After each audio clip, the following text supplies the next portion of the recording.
And we are live. I want to welcome everybody back to the Yard Sale Artist Studios. I am Jarrod Alberich, the Yard Sale Artist, and I want to thank you for spending your evening with us. And I'll introduce my co-host, Mr. Mark Hatherley. Hello, Mark. Hello, Jarrod. How you doing this evening? Man, I'm doing all right. Good stuff. So we're just going to draw for your pleasure. Color, more likely on my side. I will be coloring for your pleasure. Mark will be drawing for your pleasure. As always, we welcome everybody in the chat. If you're stopping by to peek in and see what we're up to, welcome. Come on into the chat, say hello, ask questions. It's more fun when you do that. Yep. And I suppose we'll get started. What you got on the table tonight, Mark? Well, gonna be attempting a Doctor Doom. Torso's somewhat shot, so it's gonna be more or less a headshot, I would think. Okay, all right. Try to cheat it, cover up most of the paper with his face. Well, we're gonna have a double dose of Doom on tonight's episode. That's right. Because I had a commission request to do a recreation of the cover from Secret Wars 10 with Battle Damage Doom. So I'll be very clear with everybody up front. This is not an original by me. This is obviously a Mike Zeck from the cover of 10. 100% swipe from Zeck, just with how I would have inked it slightly different than the way Terry Austin did on the cover. So it's basically Mike Zeck pencils with my inks, although Mike didn't pencil any of this, just a Mike Zeck swipe that I inked, and then I will be coloring on tonight's show. So we'll just say after Mike. Yeah, we'll definitely say after Zeck when I sign. I'll probably actually write after Zeck and Austin, since it was hard to ink it. Kind of putting my own brain on it without, because I mean, Austin inked the original. Yeah, and he's amazing. These guys, they do such a good job. Once you see their inks, it looks straightforward, doesn't it? It does. But you attempt to shade it yourself, it's like a nightmare sometimes. Hey, believe you me. So yeah, it was real. This was trickier than one might think. You think, oh well, doing a swipe is pretty easy, but not when you try to ink it the way you would instead of the way that was, exactly. And kind of not be influenced by what you're seeing. And that has a lot of shadow in it, and a lot of grooves and creases in it. Oh yeah, so this took quite a while. This was a lot of ink work. Makes it even more fun. Hope the client digs it. And I'm just gonna start working on colors then. Yep, I'm gonna get started myself. I want to say hey to the folks who are watching. I see we've got a few watchers already. We definitely welcome you to join us in the chat. Hello. Hello. We're nice guys. That's what they tell us. Yeah. That's what we tell them. There you go. We tell people that we're nice guys. So you're always welcome in the chat. Come in, say hello, ask questions. And we're going to try to have another fun Tuesday evening as usual. You know it. Something I look forward to now. Exactly. And you said it last week, by the way. Tuesdays sure do come fast. They roll right around. They roll right around, don't they? They really do. I'm like, oh man, it's Tuesday, and I get up on Tuesday morning. I'm like, okay, let me go make the little thumbnail shot so I can put out the tweet and all the little details. Set it up on StreamYard, and then make sure Mark gets his invitation. So it's amazing how fast it gets here. It is amazing. So I'm gonna just be coloring this for the majority, and then I think later on at some point we'll take a break and do the 3-minute sketches. Right, because I'm beginning, but I thought if I'll finish this on stream, I definitely will be finishing it off stream at some point in time, along with other things. You got that right. Hey, we got Dr. Kaz in the chat. Welcome, Dr. Kaz. I see Dr. Kaz. See Ronald Went in the chat. Welcome, Ron.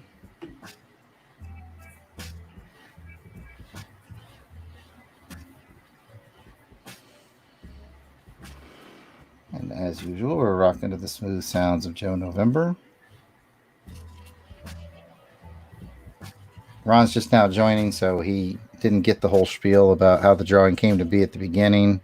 So your smart comment is absolutely wasted, Ron. Better luck next time.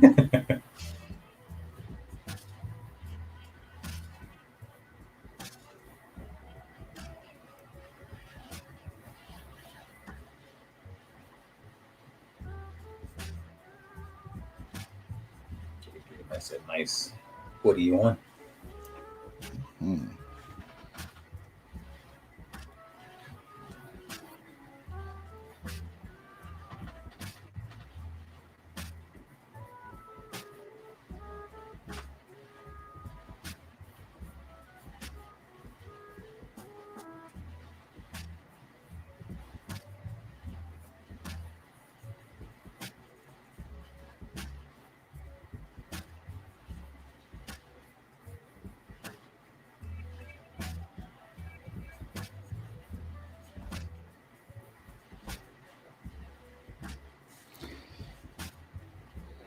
It's a double dose of doom tonight. Here we go. Double D's.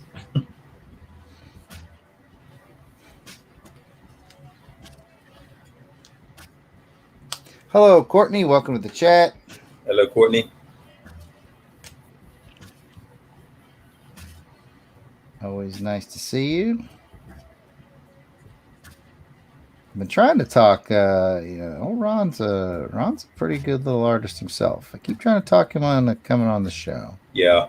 I guess one day he'll build up his nerve to come on and join us. He's never been short on nerve before. That's There you go. Thought you call him.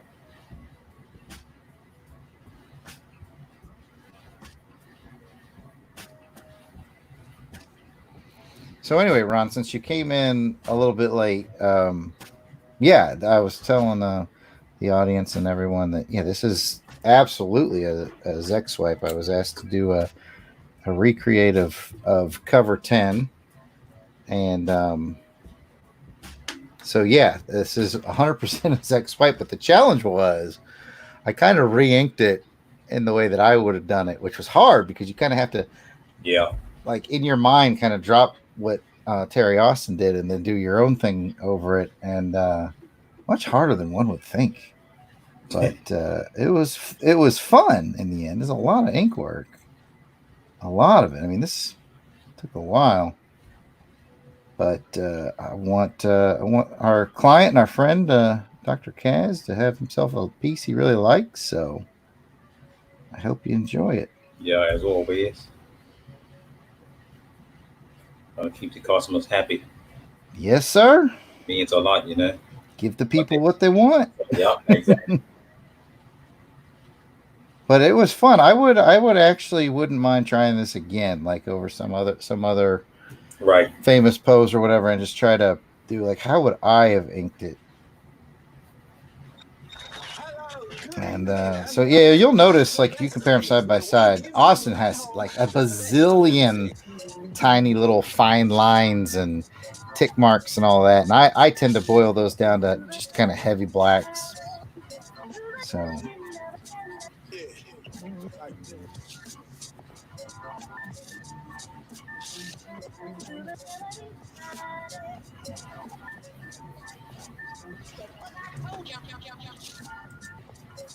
let's see, I'm gonna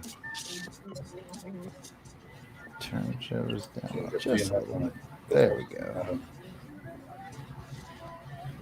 Yeah. Ron said, "Hey, look for." I've looked around at some blue lines. He said, "Look for some blue lines and print them out online."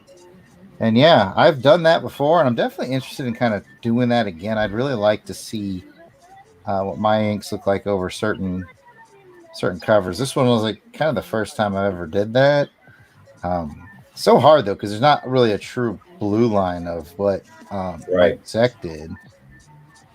But it was kind of fun and rewarding, so I enjoyed it. But what really matters is does Dr. Kaz enjoy it? Exactly. So I hope so, Doc. Hope you're loving it. That's the main thing.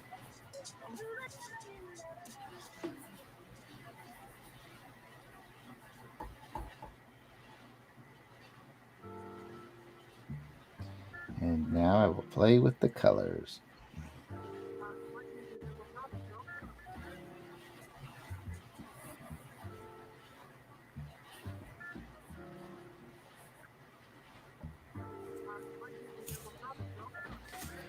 So, like, if you look at the original too, there's like actually white used on the colors as they come over the shoulder, and I never understood that. I don't. I mean, I'm not besmirching the character of the colorist. They're probably more Right. professional than I'll ever be, but I never understood the white coming across the cloth on the shoulder. So I've just done it in a very pale green instead of just using the white.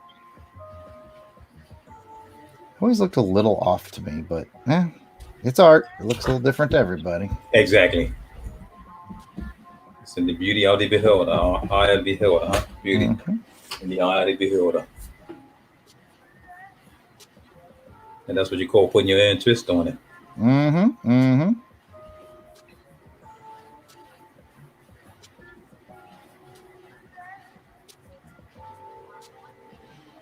I came close to seeing if I could boil this down to like a more animated style.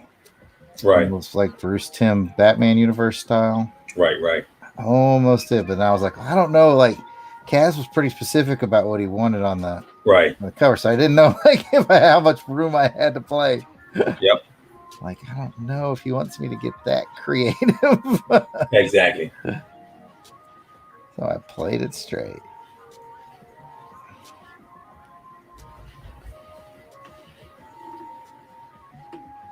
What up, Genome in the chat? Nice to see you. Thanks for stopping by and saying hello. Hello, sir. Okay, I dropped my pencil. Let's see where it's going. Maybe 2 seconds. There it is. Lovely.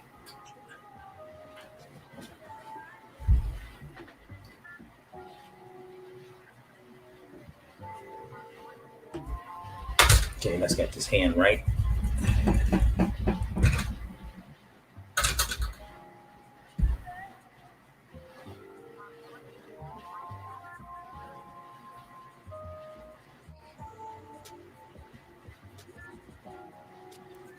He found his pencil, ladies and gentlemen. Yeah, I found it.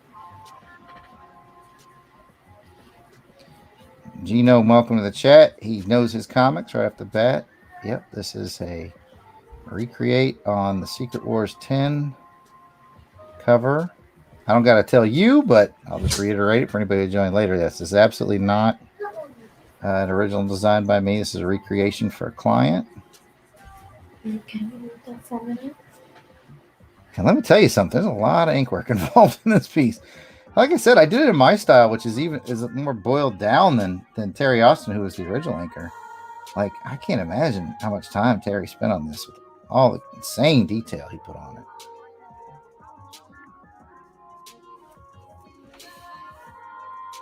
I mean, it still has a pretty good amount of detail here. And again, I boiled it down and made it simpler.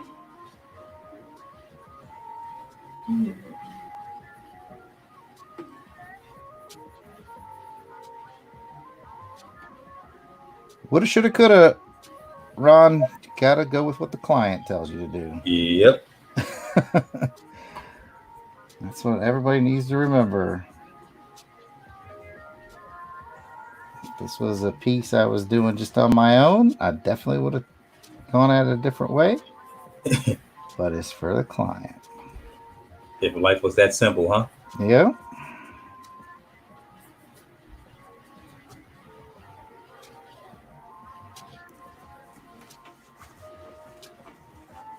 Yeah, but it's a nice challenge. It is. I always say, it's a nice challenge. And you learn while you do it. Exactly. Stuff. It takes you out of that comfort zone.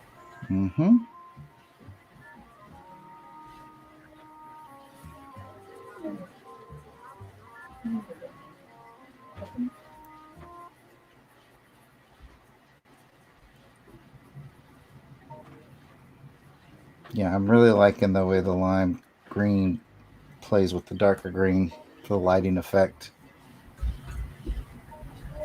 I knew that half the fun of this piece was going to be the coloring decisions. Yeah. Well, I still haven't practiced coloring.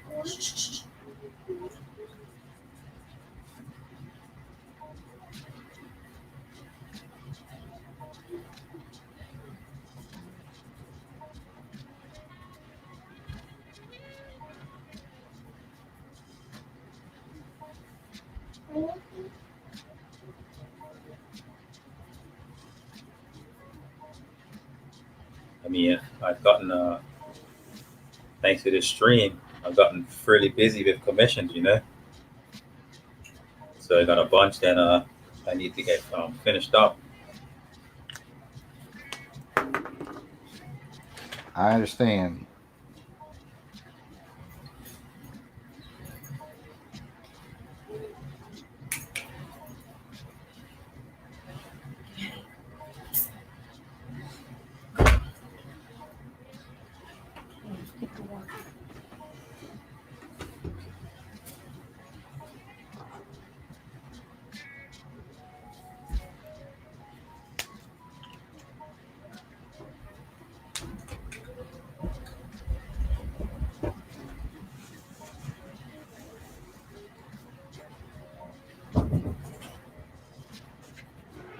Just handle them right before I move on.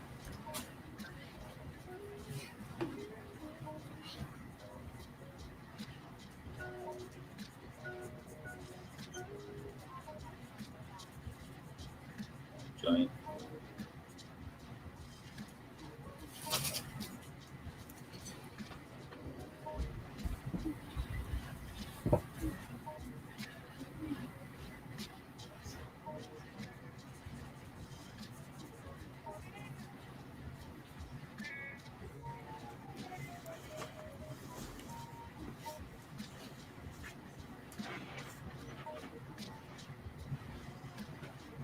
Looking good so far, Jarrod. Yes, sir. Yes, sir. It's all coming together. Yeah, I see you going in the concentration zone. As you, Yeah, I know, right? see you saying, no harm in that. I like your layout. I think it's going to play Yeah, nicely. well, it's getting there. I got to move a bit slower because, like I said, Zoom, I never, first time ever drawing it, to be honest.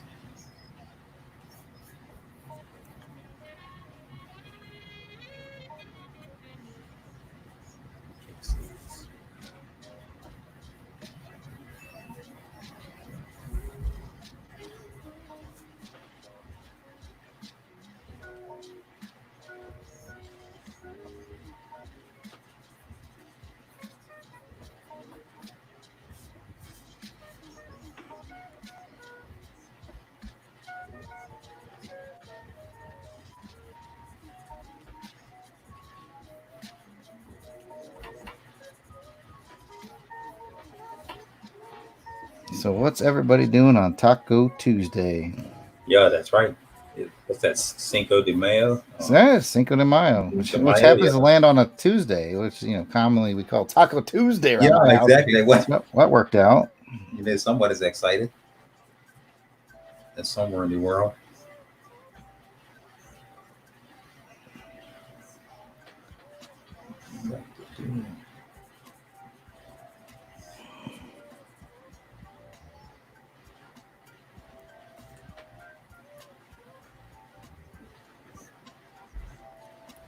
So we picked up a couple more watchers there. I want to welcome everybody who's come in. Yep. I'm obviously doing color work tonight on this Secret Wars number 10 recreation. Beautiful Mike Zeck piece that I tried my hand at kind of giving my own inking flavor to and coloring, and hope the client digs it. And then we got Mark over there, and he's doing a sort of a bust shot of Dr. Doom. So it's a double dose of Doom tonight. We welcome you to the chat. A little bit, we'll be playing the 3-minute sketch game. So if you have any 3-minute sketch ideas in your head, yep, now's the time. Now's the time to start putting them out there. Welcome to the chat, Duchess.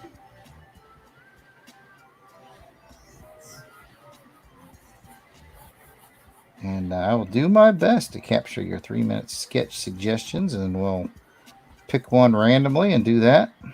Those are always fun.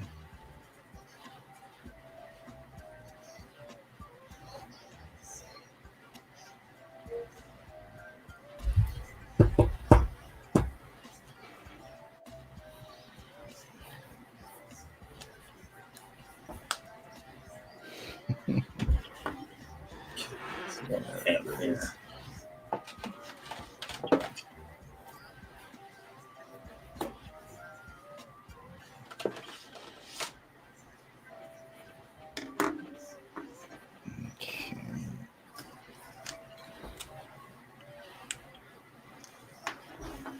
I see some ideas coming in the chat there. I got Mickey Mouse and Oh boy. yeah, I know. Mickey. Wonder Woman, Spider-Man.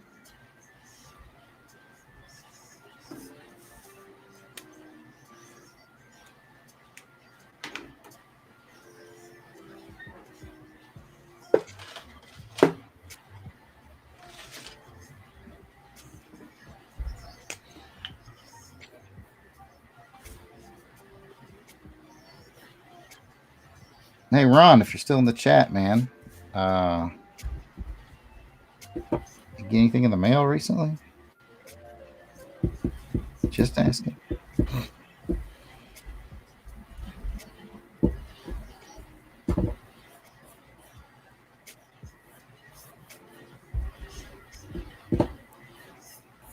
Yeah, I'm still waiting for outposts.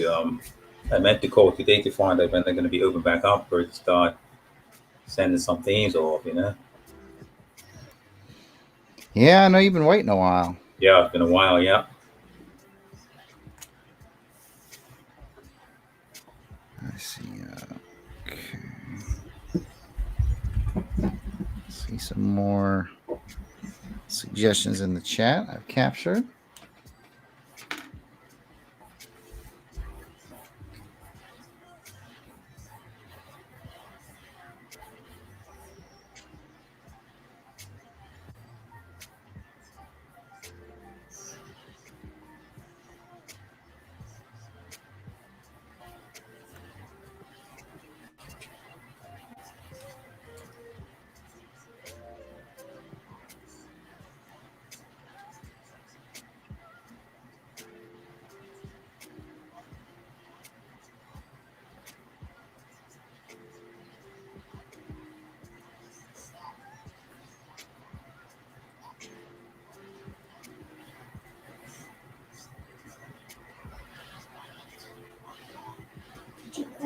Did you find the time?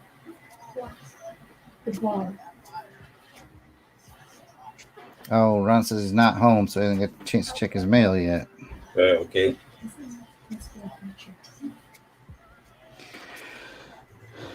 Well, you might just have a little something in there. A little surprise, huh? Mm-hmm.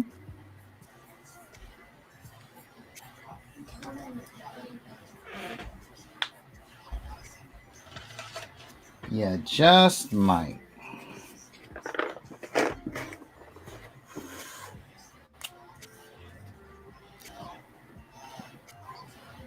Okay, I see Genome suggestion of Bullseye. Got Mickey Mouse, Wonder Woman, Spider-Man, Wolfman, Aquaman, and Bullseye.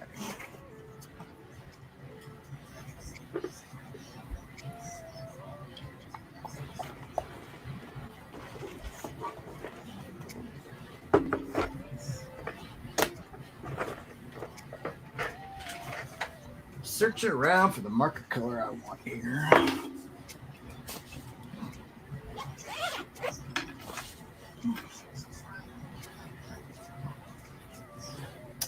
Eventually, I will find it. Hey. Just play stuff like me, huh? Yeah, I got too many markers. Yeah. There we go.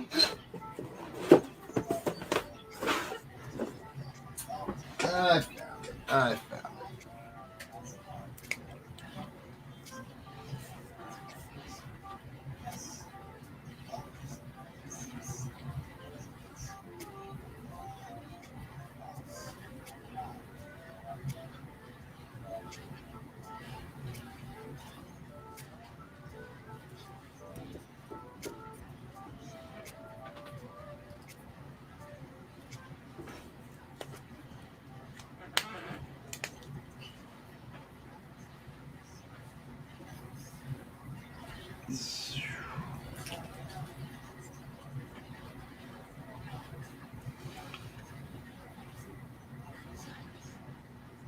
So, folks in the chat, what are you doing on your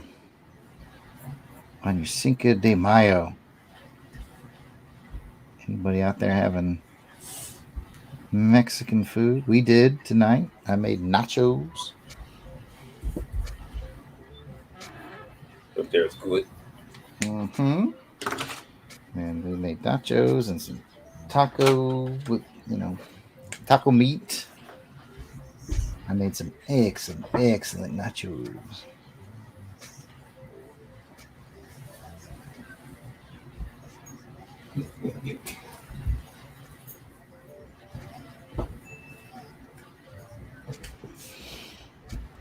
Again, I'm getting a little more crafty and clever with the color scheme than what was originally done.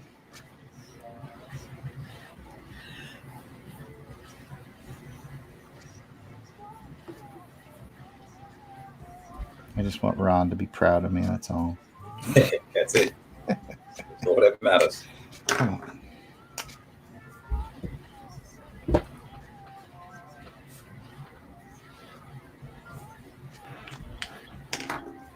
See, in the original color scheme, all these flesh tones are just one tone. So I'm like, what fun is that? Add a little shade to it, a little shadow to it.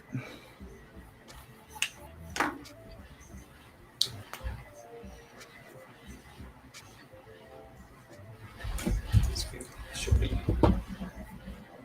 this way.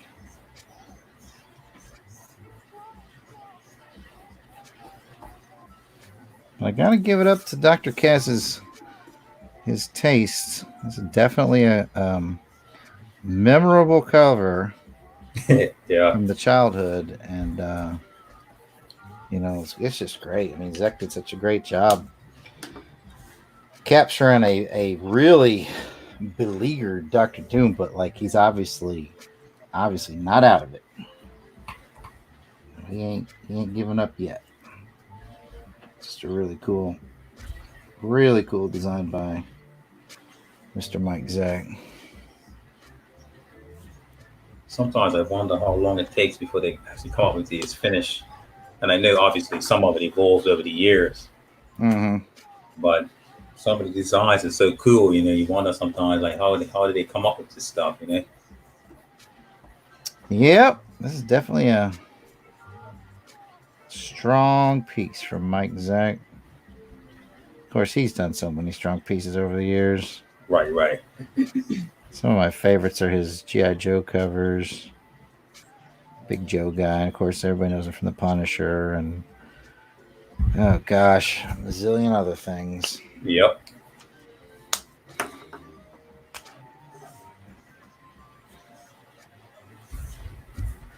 It's a good question for those in the chat. Any big Zek fans out there? Tell us what your favorite piece is that the legend has done. Of course, he was often teamed up with our friend of the show, Mr. John Beatty. They were quite the duo on many things. So I was kind of glad to see that John didn't ink this one, because I would never hear the end of it. He'd be like, "Oh, you did this wrong and that wrong." Hey, he'd be right. Maybe. That's why we have the experts, huh? That's right. Like we've said a million times, this is a learning process. Every time you see us on here, we're learning something. Believe me, this doing it was a good idea by Dr. Cass, but it was kind of intimidating. I can't lie. Believe me, because I never really thought of drawing him, to be honest. Yeah, he could be a little bit tricky. Yeah. I did the more animated style on that cover. Yeah. Last week. I think that's what I did on the show last week. Yeah, they all start blending together after a while. Yeah. And then, like I said, this straight up recreation was definitely interesting.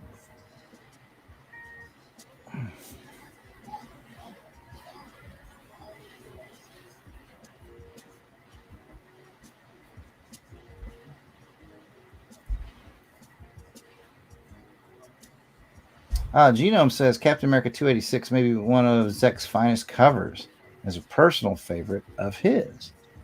I don't. It doesn't spring to mind what 286 is, but I guarantee the second I see it, I go, "Oh yeah."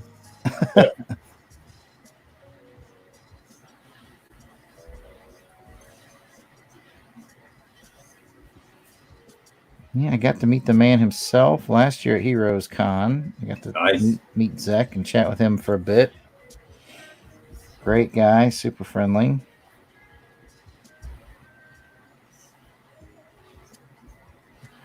And I just hope if he sees this that he thinks I did it justice. Yeah, exactly.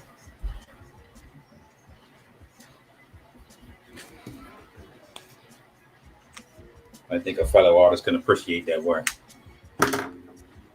So.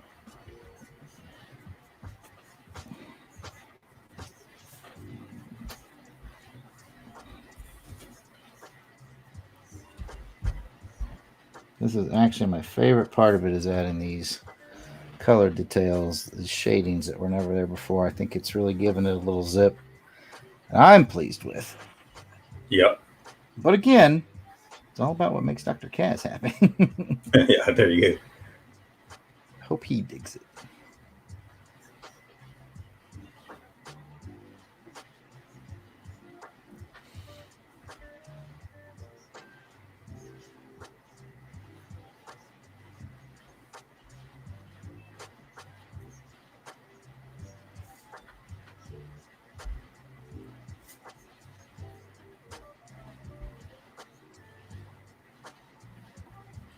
Okay, let's see what else you got on your face. It's a lot of stuff. Yeah, yeah. Or that gluing chrome.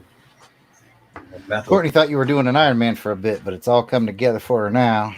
Yeah. Just taking bits and pieces from a lot of different artists right now and just putting them all together. Oh, Genome's sending the reminder that the cover he's talking about is where Deathlock has Cap in his sights, and I do remember that.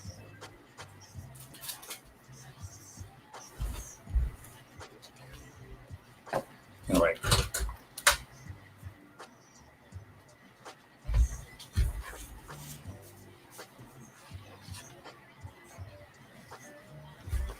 We're going to see a little bit less of this part of his face.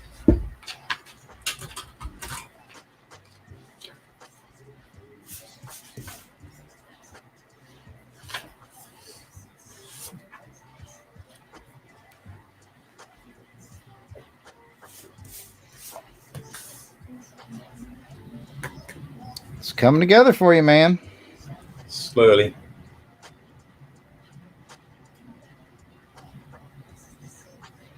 I like it. Thank you, sir.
Yep.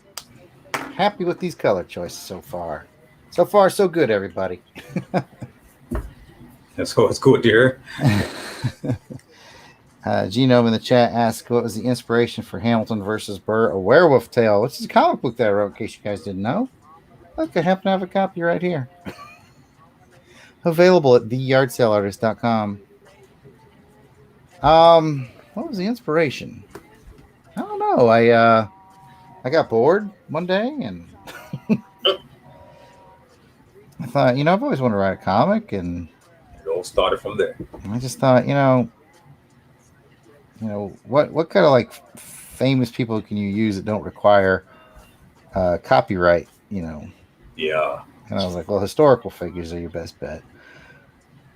And I was like, oh, I've always liked the duel between Alexander Hamilton and Aaron Burr. That was an interesting part of American history.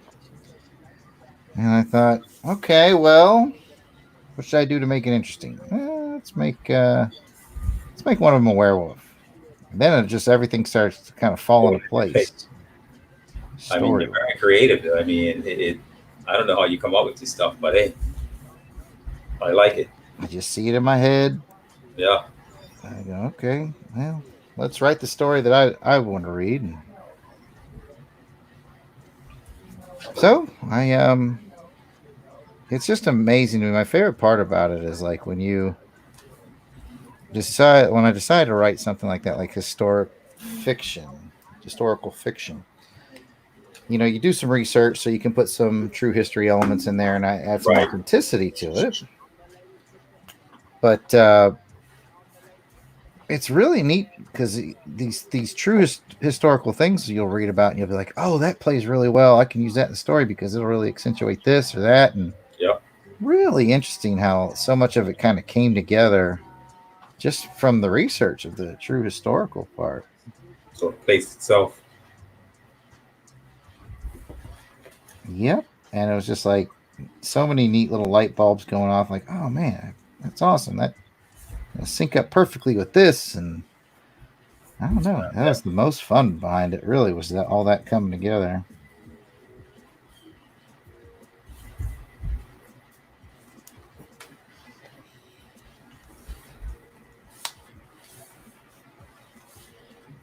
Yeah, it takes a lot to write stories like that.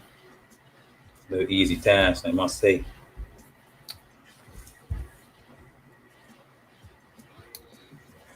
Genome says he's a big fan of James Clavell and Al Stewart, so I get behind historical fiction.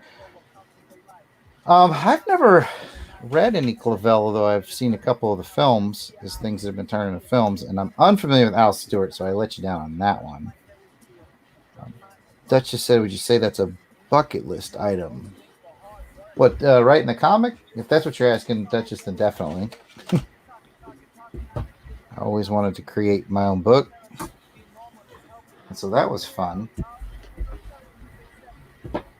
Definitely fun. Definitely glad I did it. And got more in the works.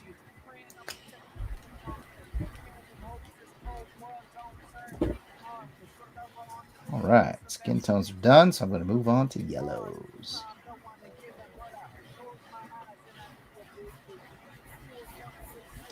I'll be going about 38 minutes. So probably about the time I finish the yellows, I'll hop over to do a 3-minute sketch. So if you haven't already got a sketch idea in on the chat, I encourage you to toss one in. You get one picked at random. No, it's done.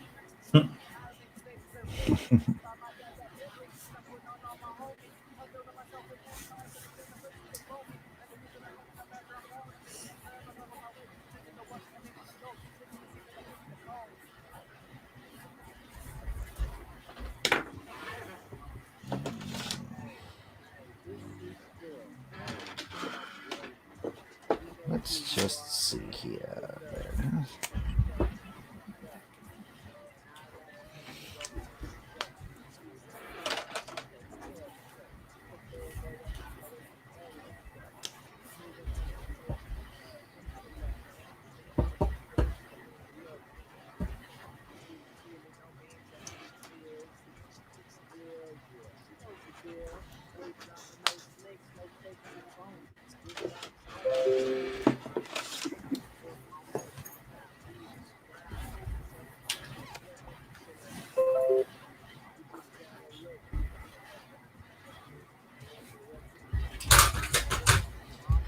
Let's see. Oh, what's another bucket list item you have? You got a bucket list item there, Mark? Bucket list item. I definitely have thought of a few things, but give me a minute. Something will come to mind now.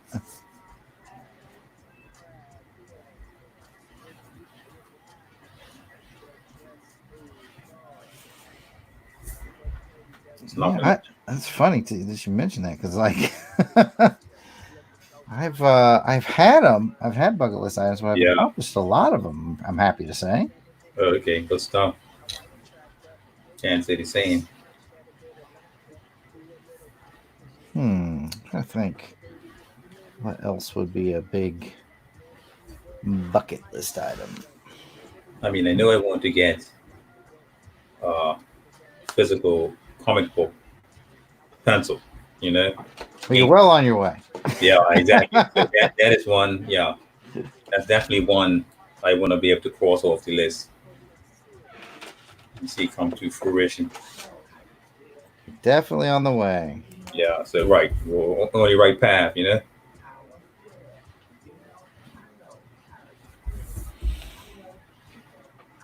Definitely. Thanks to the yard sale artists. I just appreciate the fact that you want to be on board. Yep. It's been fun. Another thing in the original coloring on this piece is all the iron parts, all the metal parts were just gray, and I always thought it would be neat to add a little more color Right. in there for the circuitry and whatnot. So I actually added more circuitry than the original drawing had, and I knew going into it I was going to add more color pop to especially these exposed and damaged parts to give them a little more life than they originally had.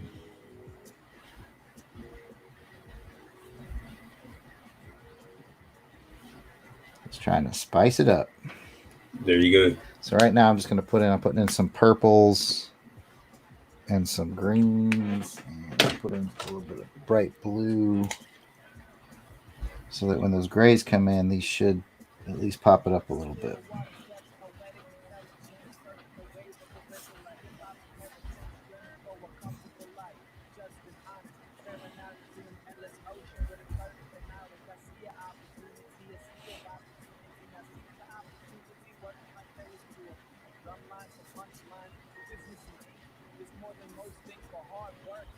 Let's try to give it a little zip.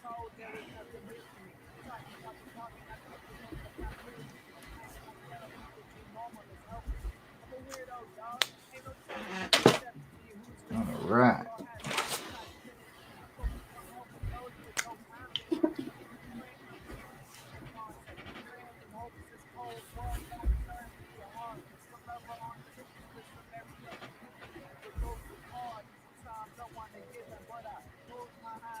Oh, we are at about the 45-minute mark, and I have switched to gray. So I suppose I could find my other gray, and then I'll take a look at taking a break here and do a little 3-minute action.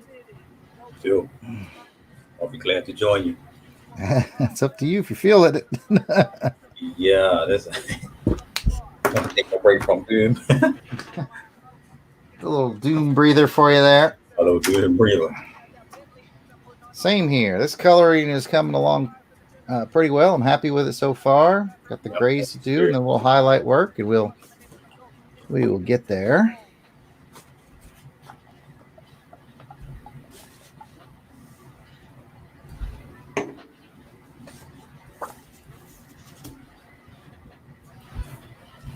All right. Let's just see here.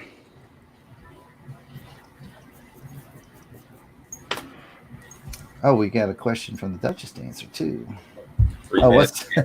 She asked what the crazy bucket list stuff I've done is. I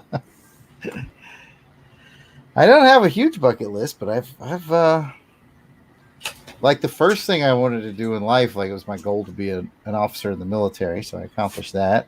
Nice. At 22, and then I was like, when I was 30, around 30, 32-ish, I guess, maybe closer to. Anyway, I decided that I wanted to run a marathon, so I've done that. So you done that? Yep. You know, that's something I had on the list maybe about 5 years ago, and then all of a sudden, when I started doing the shorter runs, it made me realize what I was actually getting myself into, and I backed out of that one. I understand. 26 miles is a long way. Yeah, I did it. I did it. Congratulations, that's a long one. Thanks. Yeah. I did a couple of half marathons building up to it, and then Right. and that finally did that one. Yeah, that's good, there, Jerry. I'm trying to think about other bucket list items I have. I guess my bucket list wasn't very long. I had 2 things. There you go. Better than nothing. All right. I'll tell you what. What's up, Juan Del Diablo? Thanks for stopping by in the chat. It's good to see you. I'm just about ready to do my 3-minute sketch for the night, and I've got some suggestions written down here. And what I'm going to do is put my pencil in a random spot, and then I'll just have Courtney likes to do this for me. Courtney, if you are in the chat still and paying attention, if you would be so kind as to pick a number between 1 and 10. And I'll figure out what we're going to do for 3-minute sketch tonight.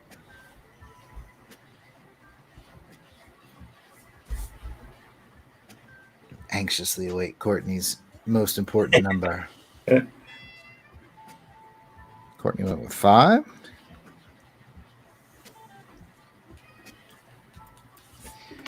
Well, I guess tonight is the night that we try a Mickey Mouse. Boy, it is. Good. Oh, I haven't even pulled up a picture of Mickey Mouse. I don't even look. Yeah, I know. I got to pull it up too because I don't draw Mickey Mouse every day. Mickey Mouse.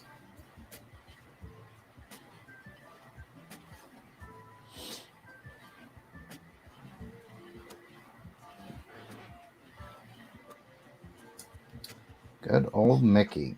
All right. That's easy enough. I got a model picture ready. Let's just see here. My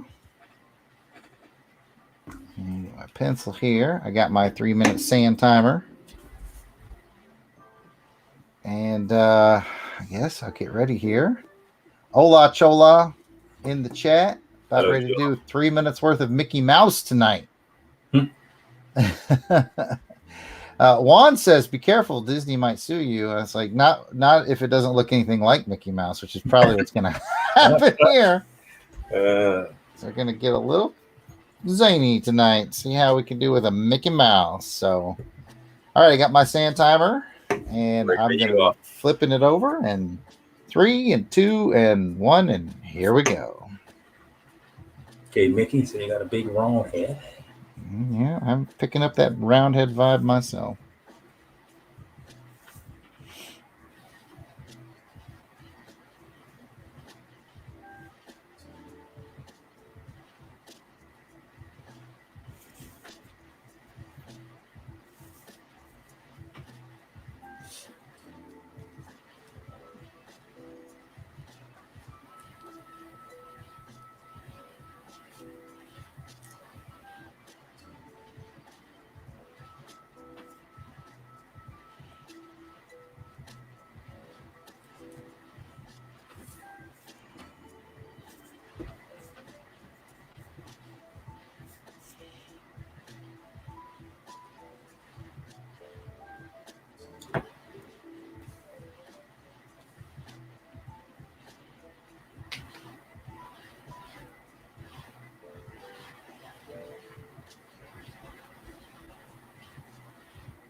Feeling that pressure yet, Mark?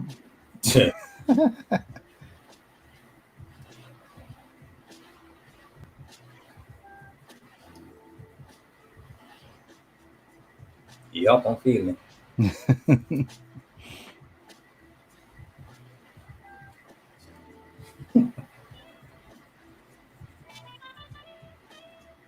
So I'm seeing the Duchess in the chat, but I'm not hearing the Duchess tonight. Is she MIA? Well, she's here.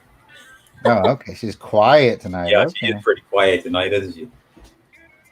So feel free. No different. This could be Mickey Mouse's brother. Yeah, we're probably got about a minute left. Mickey Mouse's brother. Or his cousin or someone. It's not exactly him, but it's related. Exactly.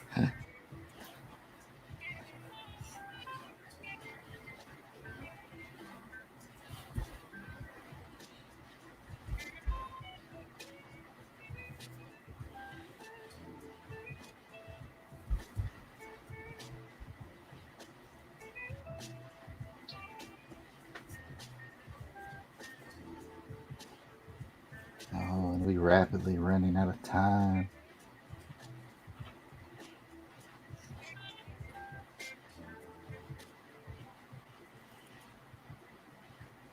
Oh, I think we're about out of time, Mark. That's it.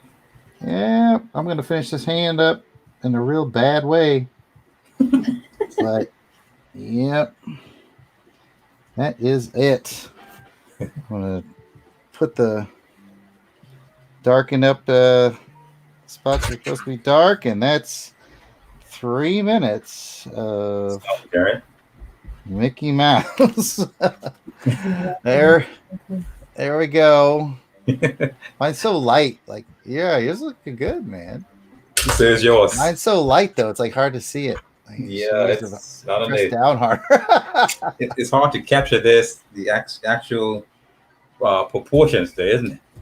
It is. It's never easy on cartoon characters. No. I'm going around the edges, hardening the lines, trying to make it so the viewers can see it a little better. I'm sure they can appreciate it, Jarrod.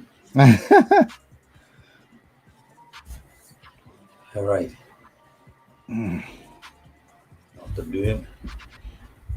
Darken these lines a little bit. I must say that must be loads of fun if you had an actual con or something. It is. Yeah, I mean, it must be a lot of fun, yeah. It's good times. All right, harden the lines a little bit so you can see it better. Looks good. Add that to the collection. Let's see. Where's my button? Yeah. I have it set Just now. got an ink. That yeah, there they are. I got the. What was that guy's name? I think his name was Hawk from Buck Rogers. Was the first time we did it. That's right. And then the Black Widow from the second time. We did 3 minutes, and now we'll add Mickey Mouse to the stack. Always fun. Always fun. Save this for another giveaway. Yep. Yep.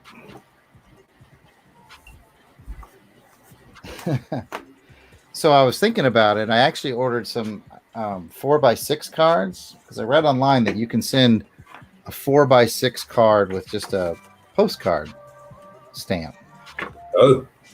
And so I ordered some 4x6 cards that I'll get that have my 3-minute sketch information. In fact, the cards are here, but these are just a little too big. These are 5x7.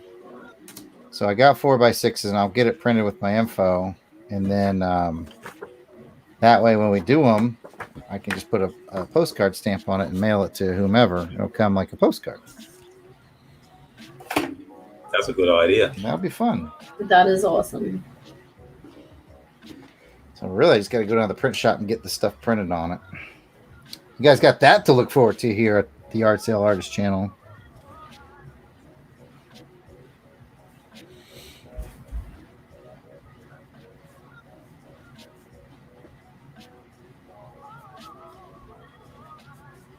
It's too bad all the cons got, I guess, postponed or canceled or whatever. I don't know how the later ones are going to look, Yeah. No telling. It's been a bummer with everything getting canceled.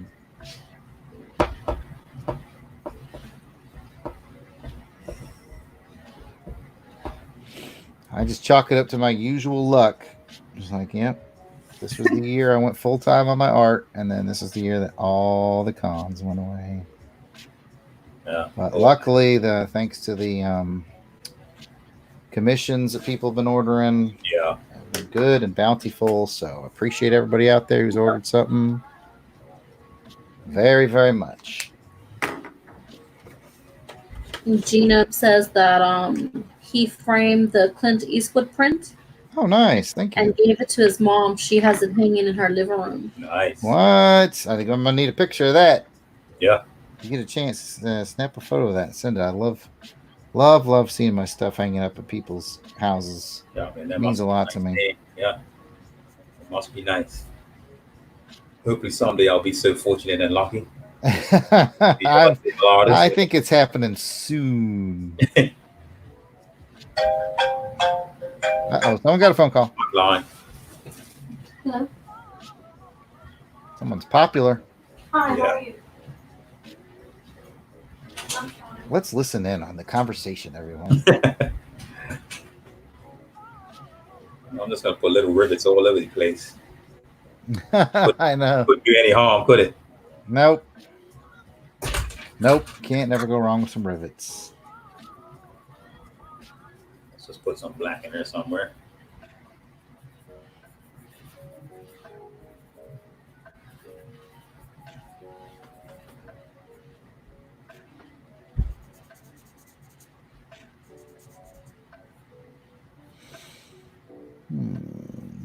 Yes, good. All right, back into the grays.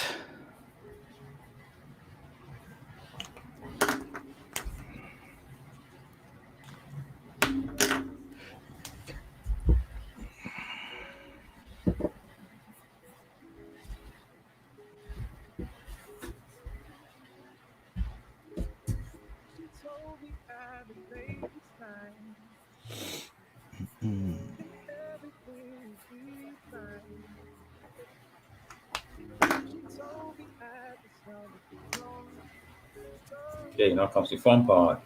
Uh-oh.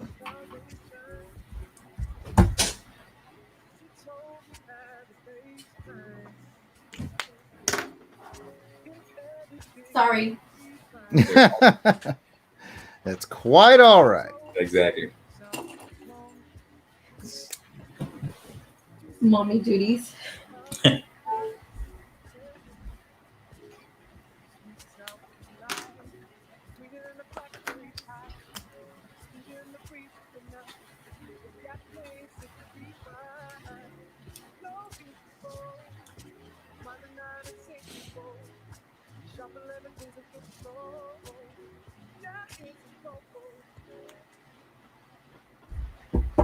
No, let's add some reflections. We do you said reflection work? Yeah, it's the fun part.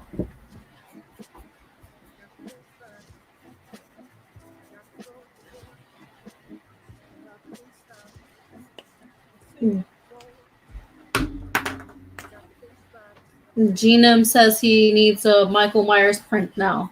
Nice.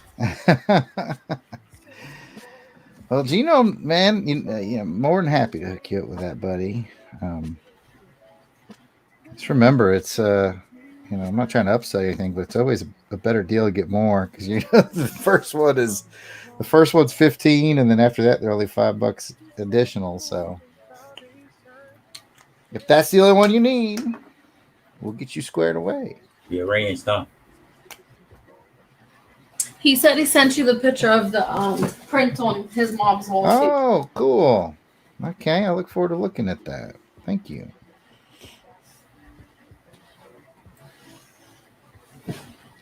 Excellent. So nice when we've got the Duchess back to check the chat. Yeah.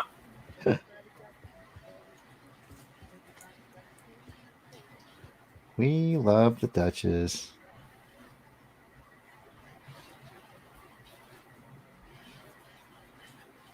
So do you have a Michael Myers print already? I do. Okay. I do.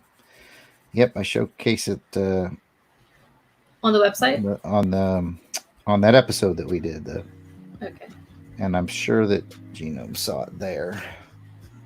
But yes, definitely have one.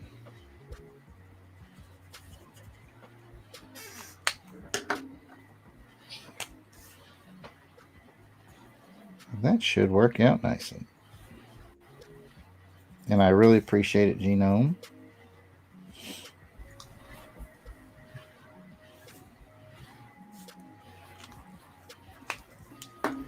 Such a scary movie.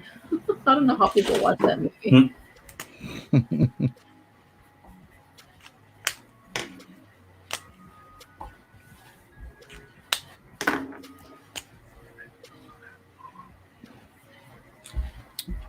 There we go.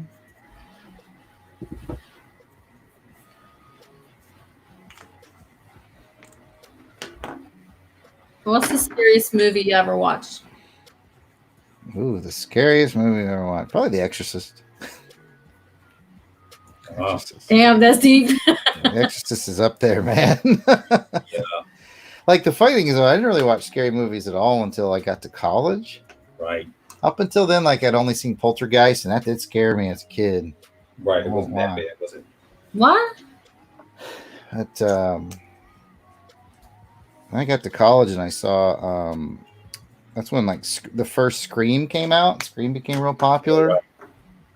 And I saw that at the theater and I was like, oh, okay. I really liked it because it was kind of almost like it was a horror flavored murder mystery. Right. And so I was like, oh, okay, this is cool. You know, I thought, okay, all horror movies are kind of like this murder mystery, and they're not. Scream's a very unique animal. So I had to learn that. I've seen them. I can't really remember these Scream ones too much. I'm trying to think of the scariest one I have seen. See, I don't like any scary movie. I'll tell you why. As a child, I had a big brother that liked to watch scary movies. Mm-hmm. But I think his problem was he didn't like to watch them by himself. Uh-huh. Poor me. This is where you come in.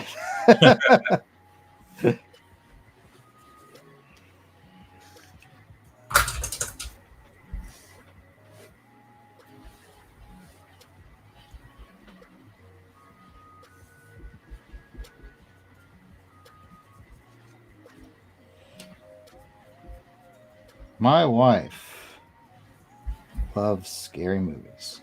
So yeah, I mean, I don't mind watching them, to be honest. I like watching them in the daytime.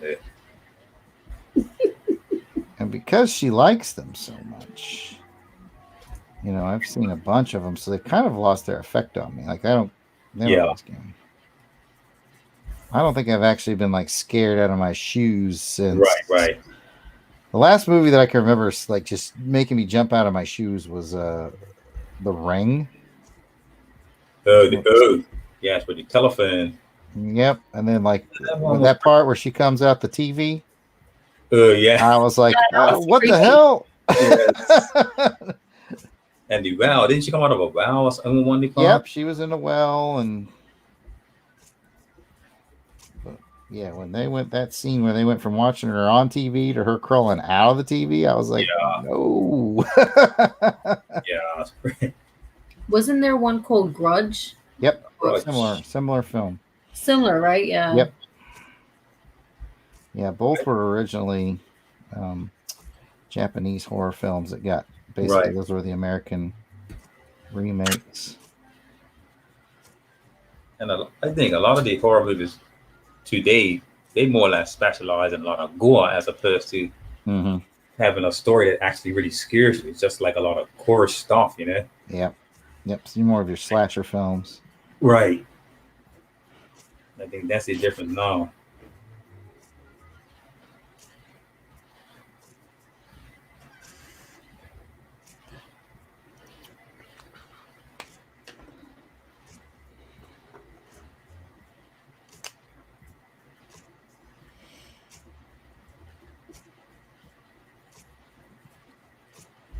I think now if they added the special effects abilities, you know, they take advantage of that.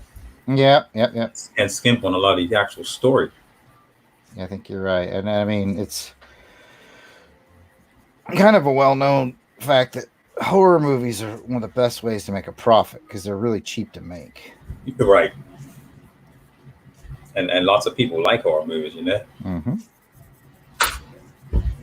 Why? People like it does something about it, I guess it's that suspense, that adrenaline rush. Yeah, I like. Keep you- I tend to I don't lean mind towards like psychological thrillers. Right. yeah, But- like Silence of the Lambs or whatever. So, yeah. I actually like that, dude. Yeah, me too. I thought that was a good one. It was creepy, dude.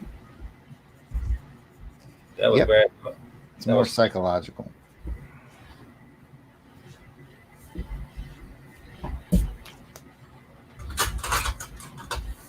I think the part that got me with the Silence of the Lambs was the part when he had hung the police officers up.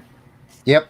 That part, I think, and I was fairly young when I saw. Yeah, I was about, I think 14 when I saw it. Yeah, we had to be around that, and it was just like, it was disturbing.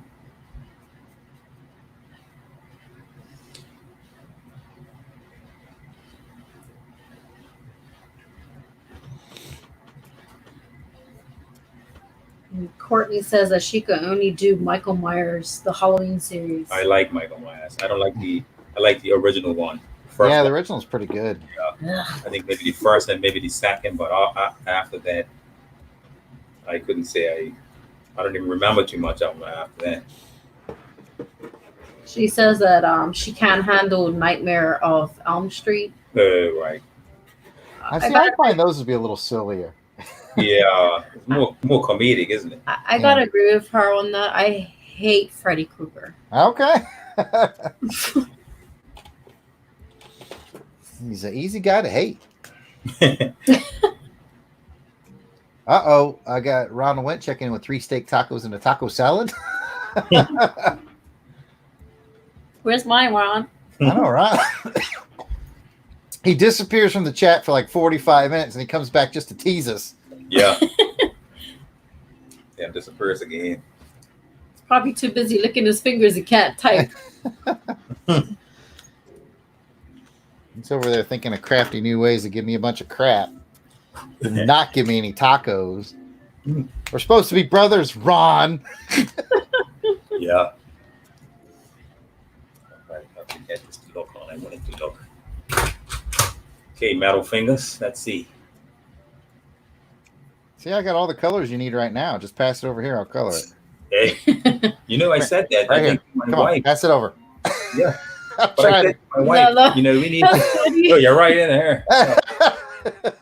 Oh, it comes over and it's colored. Oh. I'm sorry. You were saying I was being an idiot. You were But saying that'd be something. cool if I would do something and then you can color it, even if I eat it, and then you can just color it on live stream one time. Yeah, man. I think that would be a cool one to do, I'm down. Lloyd says you don't need no tacos, Jared. All right, Lloyd, that's wrong. I was But gonna it's say, also correct. What does he mean by that? It's hurtful, but it's also correct. Excuse me. I eat because of my medical condition of the diabetes. Well, you Oh, don't have that's to right, eat innit? the taco. You can eat it, wrap it in a Yeah. piece of lettuce. What I was about to say is I have these special low carb tortillas. Oh, well, They're just 8 net carbs for a tortilla. that works. So it's about 1/3 of the carbs you get from a regular. And you Right. know what? They're really good. I'm like surprisingly good. Oh, Mm. I Well, can't tell the yeah. difference between them and a regular tortilla. right, because most of the time you get that stuff, it's like they promote it really good, and then it tastes terrible. It tastes bad, yeah. But these low carb Mission, they're famous tortilla maker, Mission Okay. Tortilla. Oh, right. Okay. And they make what's Same called the brand. carb balance version, and they're good. Oh, well. I like them. Well, and it's good that you have a substitute, Yeah, I tell you what, I put a ton of stuff into low carb wraps. I made like today for lunch, I made a egg salad and I put it in a low carb wrap. So yeah, it's definitely a go-to for me. But the weight loss has been going good. I'm officially down 15 pounds since January. Congratulations. That's Thank you. nice. Thank you. Yeah, that is good. That's been going good. Slow and steady. Exactly. That is definitely. I've done this once before, and it was very successful. And then I kind of did a lot of traveling for my day job. I started, when you travel, you just start eating wherever. Yeah, that's it. And it all kind of came back. Yeah. And I noticed with traveling, in the beginning, you start off okay. Then it gets to a point where you just say, look, I got to eat. Yeah. And then it's just whatever, like you said, it's just what I was around at the time. I like how I lie to myself when I was traveling. Like at the beginning, I was good. I was bringing like workout outfits. And even when I was traveling, I was working out every night. And then it became like, I'll work out every other night. And then I was like, yeah. Because I mean, I'm a classroom instructor is what I was doing. That's right. That's exhausting, man, to stand up and talk all day. You get back and your motivation is just gone. You're just like, yeah, I'm just going to. And it's not easy to just keep talking and talking. Like we do here on this show. Yeah, exactly. Because I for my job, we had this guy come in, and it was an exercise where you had to talk in front of other people, but you had to talk for just 1 minute. And you know how difficult it was to just keep a line of conversation going just with yourself for 1 moment. I know. A minute seemed like an eternity. It does. I mean, you could just talk to somebody naturally, but the minute you put you on the spot and you have to do it, it was it was terrible. Uh-huh. I don't think I have that. I actually had to take. Well, everybody's different. That's not my forte. I had to take a critical thinking class for my job, and I'm not good on camera. I'm really shy. Yes, it was on camera as well. I forgot to throw that in there. And we had to talk for 3 to 4 minutes, and I had to introduce myself, and then I had to talk about a topic. And apparently, out of the 10 people that was in that class, and I thought I did a terrible job, I was the only one that engaged everyone and was looking at everyone the way the instructor wanted it. Yes. I was shocked. That's good.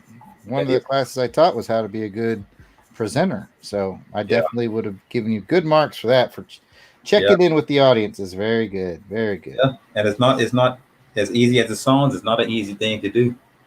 Exactly. Especially when you're new, because when you're new, you just want to get through the material. Right. It takes more experience to start including the audience. Yeah, well, now that you put it that way, I wouldn't have even thought of it that way. Yeah, and most people don't. I mean, it's natural. You're just like, I just want to get through this. And it's not till you get experience that you start including the audience in the discussion. Then it becomes you hit that point where you can talk about anything. Right. Because you're so used to it now. It's like, yeah. Because some folks make it look easy. Chola says congratulations, and Courtney says awesome, Jarrod. Oh, thank you. Thank you. You guys are very supportive. That's very nice of you. Chola says that she was encouraged by a quote once. You didn't gain it overnight. Don't expect to lose it overnight. That's right. Except I think I literally did gain it overnight.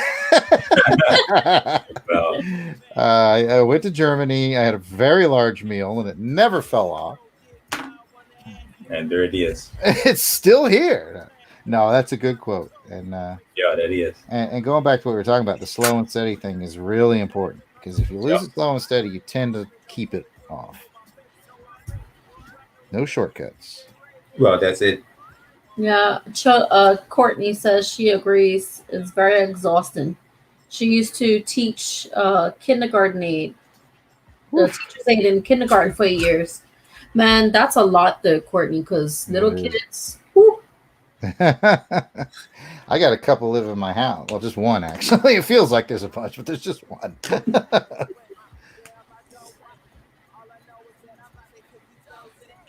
As Ronald Winch showed up to tantalize us some more with delicious food. Yeah, he said, sorry, I had J-Rod. Man, he's supposed to be my brother, man. Oh, Ron out to get me tonight, man. Nah, I love Ron. Ron's a good dude. I'm glad we became friends. There you go. I've met some of the best people through this, including you guys, Yep. Duchess, and Yeah. whatever your name is. Mark, that's right, Mark. Your streaming partner. And Ron's definitely one of the good ones. Guy I can always count on. I want you to hear loud and proud, Ron. I can always count on you. There you go. The funny thing is, Lloyd, I just saw Lloyd's comment about seeing the theme for tonight was not planned.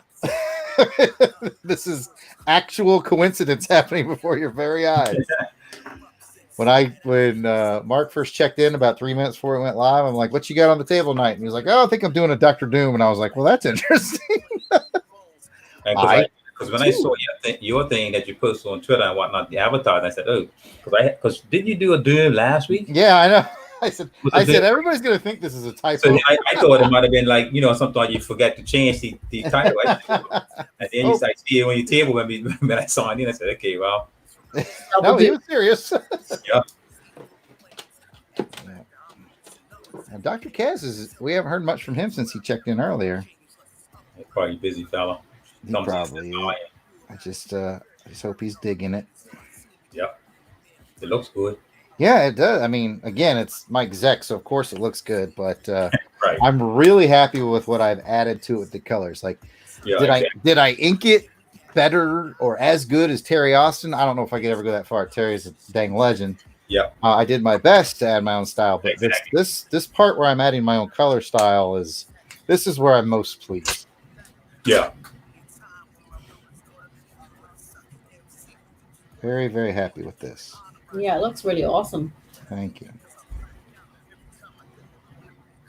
I kind of wish I could have colored the cover to 10, and no slide on the colorist who did number 10. You did a great job, and you had to work with 1984 technology. I get that. So yeah, exactly. So no, I am not saying I'm better than whoever colored the cover of 10, but I think I've been able to add some nice things to it. Yeah, twist to it. What I really like the best is adding. I don't know how well you can see them on the screen. Is in the broken work here. I've got blues and purples and reds and greens, so that the armor looks more like there's digital things happening in there, less like just like a broken tin can. Right. That's what makes me the happiest. That's my happiness, people. That's Jarrod's sad life. Yes. At least you're happy. That's right. Now let's get these eyes properly. And I added a few more of there's actually in the original drawing, I think there's one. And it's right up here off this disc. There's a little short circuit spark.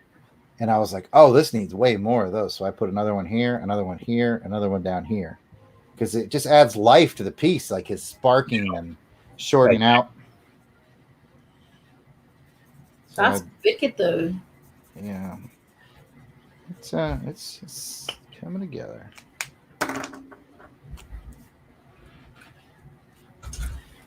And here's another example of this disc that's laying on the ground, the original. The underneath of the disc is the same color gray as in the disc. And I'm like, no, it should be darker because it's face down. And it's just those little details will add a little pop. Yep. Again, I'm not besmirching the original colorist at all. I bow down before whoever it was, the colorist. Yeah. But the whole idea is that you're putting your own spin to it. Mm-hmm. Mm-hmm. Dr. Cass says he's multitasking. That sounds like the Kaz we know and love. Yep. He's in the background. Good. Well, we really hope you're liking your pieces here, Doc. And we appreciate the heck out of you. Lloyd said that he used to teach children with special needs. Oh, that sounds interesting. Yeah, that's a serious job there. Mm-hmm. God bless you, sir. Yeah, go there. Mm-hmm.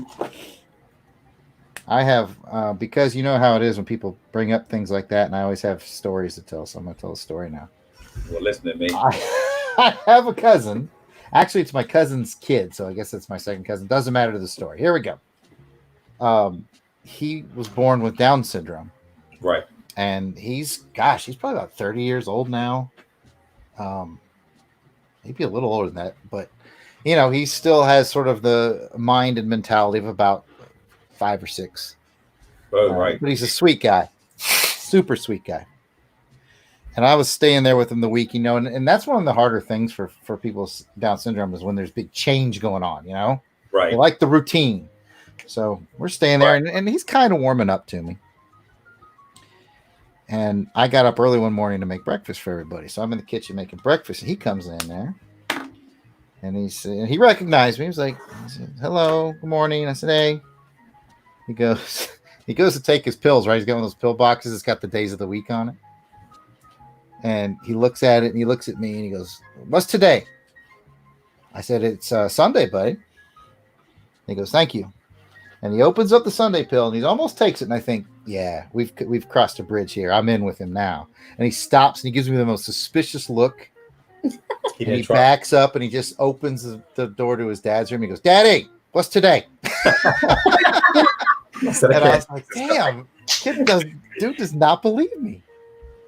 That's hilarious. So yeah, I'm like, he's right to be suspicious because I am the kind of guy that would mess with him. But he couldn't trust you, Jared. Yeah, he's not gonna trust me just yet. It legitimately hurt my feelings. I was like, dang, man. That's funny, Jared. Hello, Rod. Oh, Rod's in the line.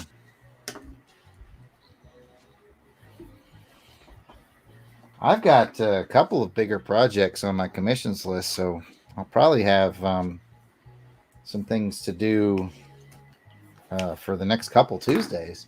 In fact, I'll give you guys a sneak preview because today I laid out the pencil sketch. I got a 2-piece, you know those watercolors I do. I don't know how well you can see these, and the pencil line sketches always look a little weird until they're inked, but it's Marty McFly and Doc Brown. Oh, nice. Oh my God. So What? I'm going to do those watercolors. And the idea that I have, I hope I can pull this off, is I want to take them like this and stick them together. And then I've got the giant plate, and I'm going to draw the big circle, and I'm going to make the clock, you know, back to the future clock. Cool. That way, when they hang up, they'll have a cool half clock each. And if you hang them next to each other, it'll complete the whole thing. You know, I always thought this type of pics were cool. Like the ones that actually join up and make something. You know, they have this cover set, 3-piece covers and whatnot. Those things are so cool. This is going to be my first stab at it, so wish me luck. I'll probably be working on one of those next week. That would be awesome. I really like Back to the Future. So does this client. This is a good client too. This is a client who orders from me a lot. It's actually not Dr. Kaz. I know, right? We love you, Dr. Kaz, and I'm glad that you are a client. But yeah, this is another guy who I work with a lot.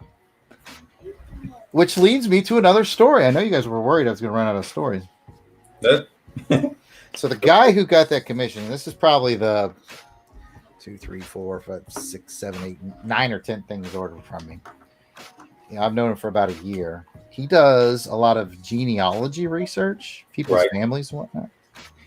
And about 8 years ago, I found in my yard sailing adventures, I found a giant, and I mean giant, like, you know, this is a 9 by 12. So it was probably 14 inches, 15 inches tall, a little wider than this, huge, thick family Bible from like, it was printed in like 1920 something. Oh, sweet. I mean, so we're talking classy, like hardbound, beautiful pages, ornate, and it had this family history of it. And I'm like, who would, you know? So I asked the people at the yard sale, I was like, "Are you sure you want to sell this? This is your family history." And they're like, "We bought a storage locker, and we're just selling the stuff in the locker. It's not ours." Right. And I was like, okay. And I mean, they were like, you know, it's beautiful. And it's just a Bible, you know, maybe I paid $1 or something for it. But the whole point was I had this family history in there. So I was like, I want to see if I can get this Bible back to the family that this belongs to. Right. And I worked with this client. His name is Bob. That he's the one getting the Back to the Future stuff. And so I asked Bob, because I knew he's into genealogy, if he could help. And he did, and he dug and reached out to relatives. And it took us about 3 months, but we finally found like the granddaughter. And I mailed her the Bible about 2 months ago. And just this past week, she sent me pictures of her reading it and like talked about how important it was to her family and how thankful she was. It was great. It was a beautiful story, man. Wow, that's crazy. Yeah, it was great. It was just so nice to close that loop. And I'd had that Bible. I mean, I'd had it for 8 or 10 years. Oh wow! And because it had the last name of someone I knew around here. So I thought it must be her family, but it wasn't. Right. And so I was like, what am I going to do with this? And finally I just went to social media and I was like, I posted some pictures for the information on the inside and says, anybody know who this belongs to? And Bob said, I can track that down. And And we then from did there, it. good stuff. Yeah, it was cool. I probably wouldn't have even thought to do that. I just kept looking at it, and there was so much history in there. Yeah, you figured so and so that. married who, and this person Yeah. married that person. That seems like the right thing to do, though, doesn't it? Yeah, like this needs to get back to its family.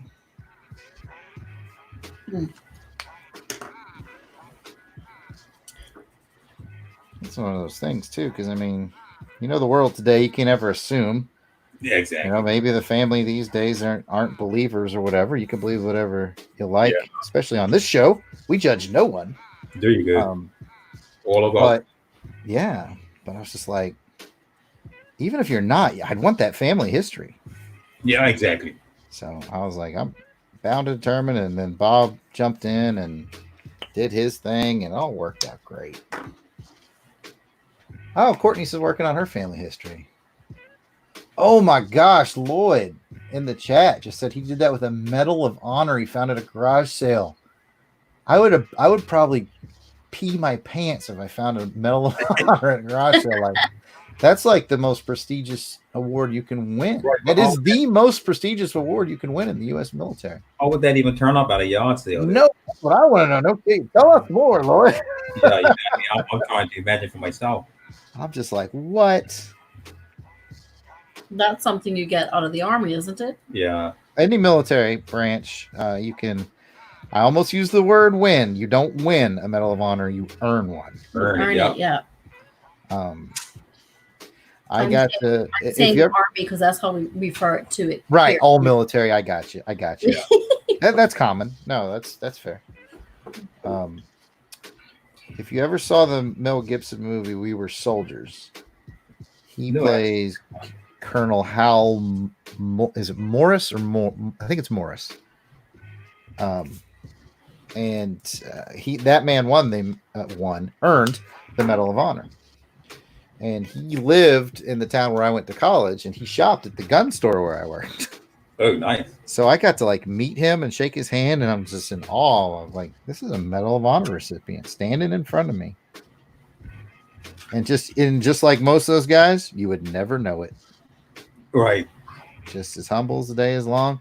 In fact, I was in Air Force RTC, so I asked him, I was like, would you consider coming to speak to our group? And he very politely declined and said, I'm just not much of a public speaker. I don't like to make a big deal out of it. And I just want to live a private life. And I said, understood, sir. Fair enough, exactly. Quite the gentleman. But man, to find one at a yard sale? Yeah, that's it. I mean, I'd be like, what the heck is wrong with you people? I would wonder, how bitter do you get to just say, well, no, it had to have been a mistake. Probably someone passed away, and then someone didn't understand someone passed away, and someone had no idea what it was. That had to be it. That's crazy. Chola saying that when they were filming the We Are Soldiers, she got to see them. Oh yeah. They were at Fort Benning. Mm-hmm. Yeah. We took a trip. I was active duty Air Force when it came out, and I was an instructor, and our whole squadron went to the theater to watch it together. That was fun. Oh, that's nice. Good flick.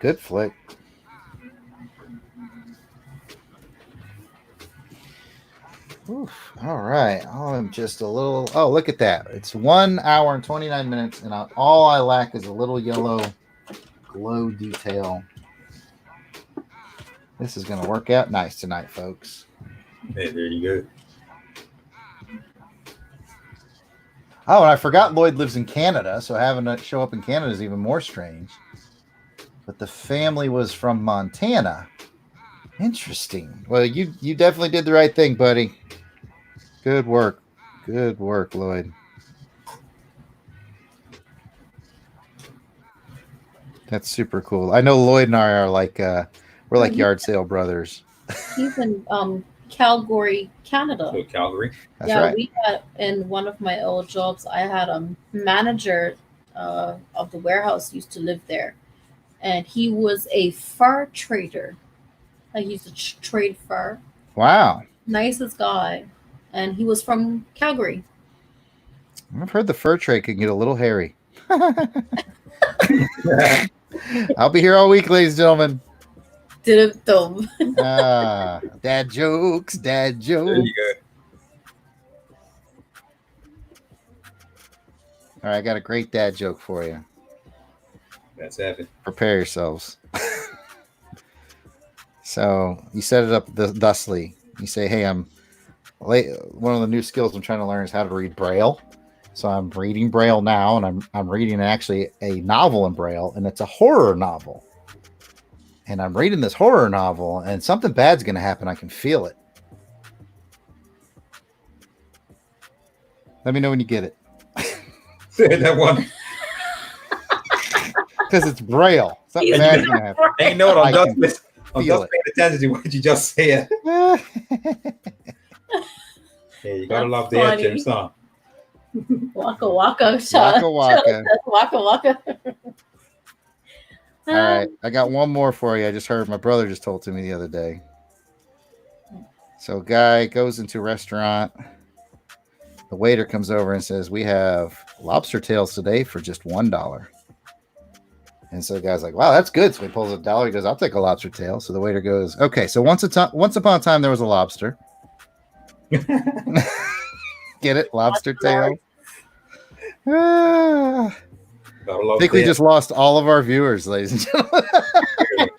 They're all gone. It made people love it. George Burns just rolled over in his. If only I could have 1/10 of that man's talent. George Burns was a funny guy. He was. That's hilarious. Some of those comedians, man, Yeah, they you stand can't. the test of time, like George Burns. Yeah, these guys were just special guys, weren't they? They were. Definitely got ones I enjoy watching. I know it can be kind of a sensitive subject these days because of what happened in the news and everything, but just getting away from all that and just looking at it objectively, the comedy of Bill Cosby is Oh yeah, timeless. Bill. Well, yeah, Timeless. yeah, exactly. Yeah, we won't get into all the other stuff. You have to give credit. You have to give credit where credit's due, huh? Mm-hmm. You know what I don't understand? Hmm. The man's in what, his 70s? Possibly 80s? Yeah. So why come out now and he's like almost out the door? Yeah, that's Unfortunate situation all around. It is. It's crazy. That's the world. the world. Yeah. The world's a crazy place. Man, I can still put on that special he did himself. And when I was a kid, I had all the LPs. That's how old I am. I had the LPs. His stand up. It's like, dang. And he never swore. No. Never saw. Ron says, "Is it wrong? I want to put Taco Bell fire sauce in my taco." It's never wrong, Ron. Oh, Do what you're gonna do, baby. Make it happen. Yeah, go for it. depends if you can handle the spice, sir. Listen to how she said, "Can you handle the spice?"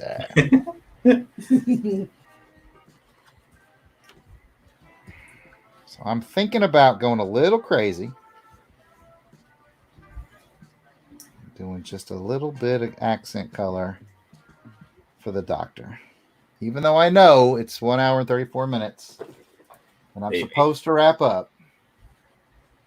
But it's the doctor. That's right. It's Dr. Katz. All right now. Oh, I hear dad rap. So there goes Lloyd. Thanks for stopping by tonight, Lloyd. We enjoyed you. We have enjoyed you, sir. All right. do a little simple background action. This is probably where I screw everything up. Yep. It's always that fine line, isn't it? Always that last decision that you make. Fine line, yeah. All right, here I go. Ron says he's not going to send you any more sexting. Well, I mean, let's not make any hard decisions, Chocolate Ron. pictures. Come on, Ron. You're bored. I'm bored.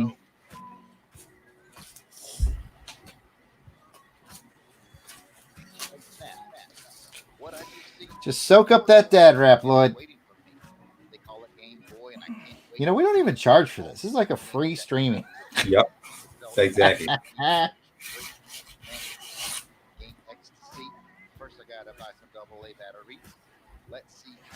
Okay. Formerly Rod Line says add pepper X extracts. And then Ron says pepper X LOL. Why stop there and just use pure evil LOL? Pure evil. He's going to flavor it with pure evil, ladies and gentlemen. Yum. Pure evil. I love it.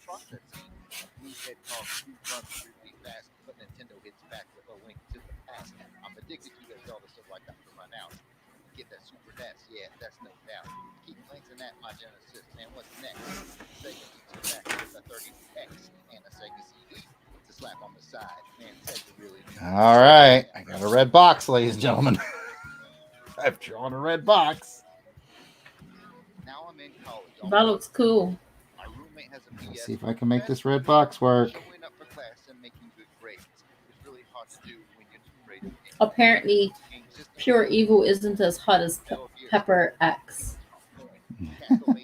Says Rod. He said pure evil. Cracking me out. That's my boy. He's got the jokes and the jokes.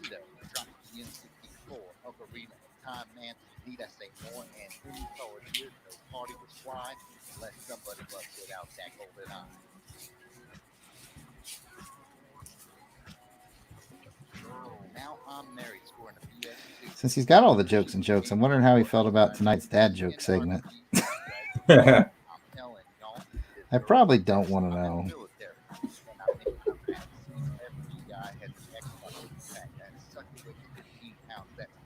Hey, mate. Everybody loves a good dad joke every now and again.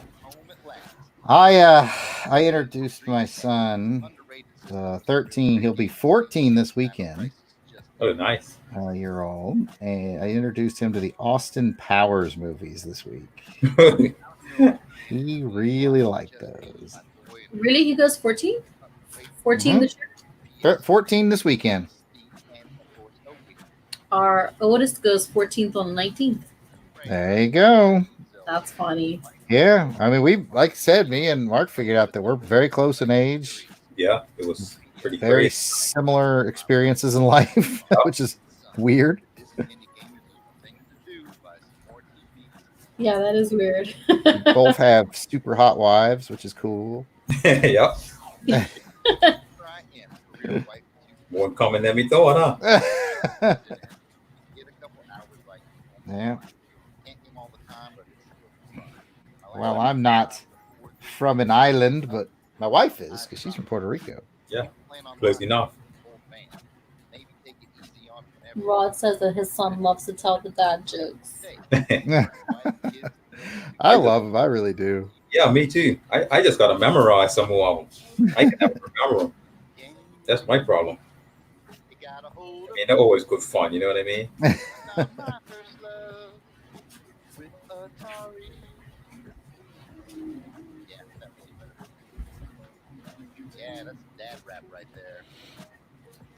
I love comedy. Me too. That's the one area where my wife does not get on board. Yeah. She doesn't think I'm funny at all. Never has.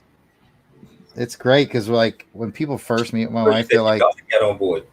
You think people are always like, "Oh, you're Jarrod's wife? You must just laugh and laugh," and she'd be like, "Yeah, you would think so, but no."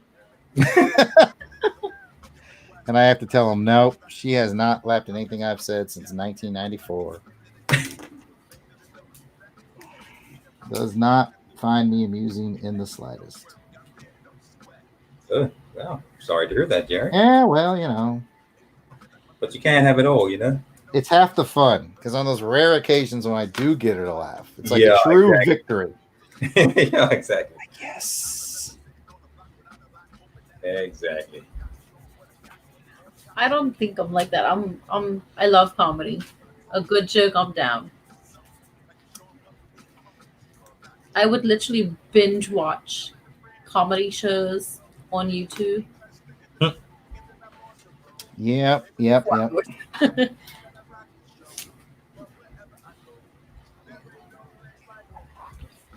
Now we do watch the one comedy show that Johanna really likes is Impractical Jokers. Oh, that I can't remember how we good. They're on True TV, and they're basically just four guys our age who basically dare each other to do Right. crazy things or just socially uncomfortable things. Yeah. And she likes that one, and we watch that together. I'll have to check that out. Oh, it's good stuff. They just did a movie. The Impractical Jokers movie came out, but it came out like in March. So right. All the movie theaters got locked down, and yeah, this is not a good year to.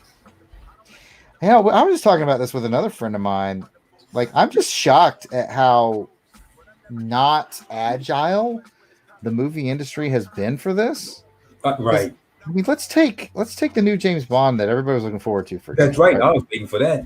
No Time to Die, right? And it gets bumped, and they're like, oh, coronavirus. And I'm like, is this not the perfect opportunity to like get with Amazon and just say, hey, listen, we will rent, to your account. You could get it for $50. Exactly. Because I'm like, yeah, because me and my wife, my son, yeah, I'd pay $50 just to stream it. I would pay too. Yeah, I'll pay the same. And I'm like, I think they're really just loss of an opportunity from not being very agile in these times. Exactly. I mean, so Dr. Cass says, you read my Red Square Mind. I'm starting to get in the vibe with the doctor. Ron says, was that when you last conceived your child, 1994? Yeah, it was the last time. It was the last time I touched a boob, Ron. You got me. He says, sorry, low blow. Do your kids find you funny? My sons, yes, they think I'm hilarious. My wife, not so much. Not so much. But that's all part of the charm. Rod Line says, the longer I'm married, the more my wife finds me funny looking.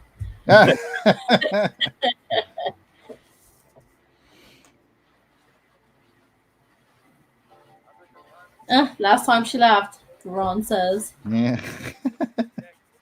Yeah. She I am very fortunate in many other ways, though. She's her dad was Army as well. Right. So like when we got married and I was active duty Air Force and getting deployed and all that stuff, that she knew the life already. Right. So she's real strong and she was ready for that, and it wasn't no thing for her. Right. And that's key for a military marriage. Yeah. Yep. See, a lot of them don't work out because the spouse just isn't ready for that life. Yeah. They think they are, but they're not. Yeah, it's going to be a lot of time apart, isn't it? It is. Listen, Mark has traveled a few times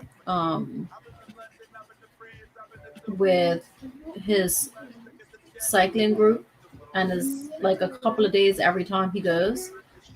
The longest being a week. Man, a week is hard. So you going out to a different country for months at a time. Mm-hmm. Yeah, that's pretty different. Man, I gave her a gold medal for that. Yeah, yes, as all military spouses definitely deserve that. Rod says you can screen the new Scooby-Doo movie for $20. Nice. It was supposed to be out this month. Oh, I didn't know there was a new Scooby-Doo movie. Not me either. I was gonna screen it, but I couldn't. There's something wrong with my internet connection, but it turned out to be just some meddling kids. That was a go one. Scooby-Doo joke, ladies and gentlemen. Let's pull off the mask, and it's Jarrod Alberich. Yeah. Juan Tabla says that there were positive reviews on the new Bond movie. Right. Oh, sorry, there weren't positive reviews on the new Bond movie. No, it wasn't. And they had to do reshots. That's interesting. Interesting. I'll just say that I have my reservations. There are some things I heard that I was like, I don't know if they can make that work. Right. But they ran ahead anyway and did it. But I'm a Bond guy through and through, so Yeah. I'm gonna see it. I'm gonna support it. Yeah, that's like I actually like the Craig ones, but a lot of people don't. They're not my favorites, but I still can enjoy them. We on the podcast I do on Her Majesty's Secret Podcast Network, we just finished going through each and every movie. Right. It took us 2 years because we did one a month. Nice. And I'm the kind of guy though that, and I'm really glad that I'm like this. And we've talked about this before, Mark. I find the good in most things. Right. Exactly. I don't go to a movie going, I want to hate this thing. Right. Exactly.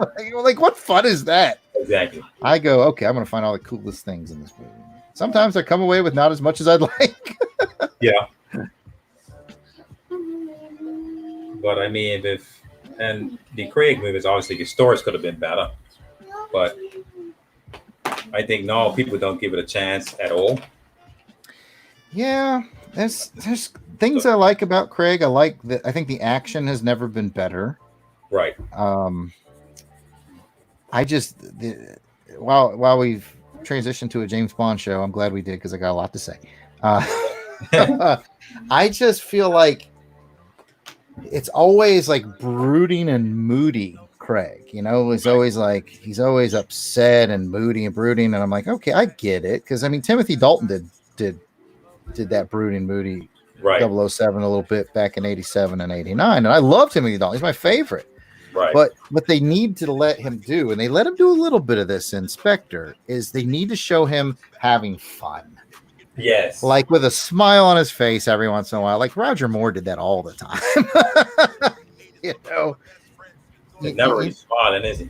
Yeah, it's like Craig is just, it's like all so serious all the time. Yeah, it's like, it's okay to let him have a little bit of fun. Yep. It's James Bond, man.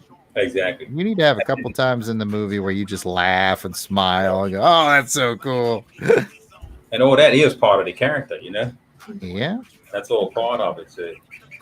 Definitely in the movies, at the very least. Yeah, it's all part of it. And you don't want to get too serious. Yeah. And so that's why Dalton's my favorite, because Dalton got serious about it, but not like, he's not as dark and brooding as Craig. Right. And I know I'm an oddball. Most people don't think Dalton's the best. I get it. I can't say that I do. But, and I understand. But yeah, obviously you have your own opinion. Mm-hmm. I think people have the right to that, Just catching up on the chat. Chola says that she can understand your wife's position. She was an Army brat and now is an Air Force wife. There you go. Same thing. Oh, nice. And Lloyd says that his nephew is training to be an Air Force pilot. He wants to be a pilot, I should say. Nice, yeah. Good deal. It's the best job in the Air Force is to be a pilot. Yeah. I wasn't one, but I can tell you. I always wanted to take a ride on one of these Blue Angels or something. Or Thunderbirds, I don't know why. That's always fascinated me. I don't know. I don't think they still do this, but luckily back when I went through basic officer training in '97, all students got to fly for 30 minutes in a T-38, which is an older jet, but a jet nonetheless, as a trainer. Yeah, exactly. So you go up with an experienced pilot, and they hand you the controls, and they let you basically do what you want for about. So you got to take a little flight. Yeah, they say, all right. My guy actually said, There's nothing that you can get us into that I can't get us out of. So have Go fun. for it. And I said, okay. I was not shy about it. I was like, my father's a pilot, and I've seen enough James Bond movies to know how to fly these things. So let's go. We're born to do this. Yeah, that's nice. The red square was, by the way, yeah. Look at that pop. Come on now. I'm patting myself on the clapping for me. Yeah. That's I'm clapping for myself. like a missing piece, huh? That red square made it. Shola says Moore was a clown, literally. He was an octopusy. He dressed as a clown. and I have a friend of mine on the network, the podcast network, named Van Plexico. Great guy. And Van has given me a really good perspective because, yes, the Moore movies were more clownish, except for Free Eyes Only. That one was my favorite one of his, and he was a little harder edge. But anyway, right, a little more clownish. Connery started out setting the baseline, and then setting a high bar too. But the point that Van makes is you've got your sort of clownish Bond with Moore, and you've got your Connerys, you've got your very serious Dalton, you've got your one-off Lazenby, you've got your very charming Pierce Brosnan, you've got your brooding Craig. And the beautiful thing about that is you can go to the movie for which you are in the mood for. Yes. If you imagine if they all had the same tone, right, you get bored. You wouldn't care. Yeah, that's it. Yep. So the fact that they do have that roller coaster of a tone is actually a good thing because you can go, you know what? I'm in the mood for a silly Roger Moore movie. Exactly. That's it. That's what you go for. But I wouldn't have thought about it that way. Dropping the signature, and then I got to obviously do the after Zek. Oh, yeah. And Austin. Like I said, I put Terry Austin on here too because his influence is there. He's the original inker. Yep. Gina says, of course, the Greg Bond is moody. Everyone is taller than him, no matter what they do with the cameras. That's so wrong, but it's funny. Who? That's from Craig? Yeah. Is he a small guy? How big is he? There's actually, I'm going to look it up. There's actually. Courtney says, and you wonder why I'm not a Craig fan. Well, I've seen an infographic before of the James Bond actors by height. Someone took the time to do that.